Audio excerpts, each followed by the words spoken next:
నమస్కారం. NM7 TV న్యూస్కి స్వాగతం. గోదాముల భద్రతపై ప్రభుత్వం సమీక్ష చేయాలి. పెబ్బేర్ వ్యవసాయ మార్కెట్ యార్డ్ నందు గల గోదాము సోమవారం జరిగిన అగ్ని ప్రమాదంలో కాలిపోవడం జరిగింది. ఇట్టి గోదామును స్థానిక నాయకులతో కలిసి మాజీ మంత్రి నిరంజన్ రెడ్డి పరిశీలించారు.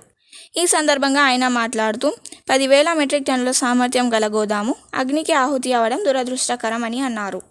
మాజీ మంత్రి వెంట Gattu Yadav, chairman, vice chairman Edula Karunasri, Karreswamy, Gouni Kodanda Ramireddy, Vanam Ramulu, Dilip Kumar Reddy, P Ramesh Goud, Kurumurthy Yadav, Nandimala Ashok ఉన్నారు.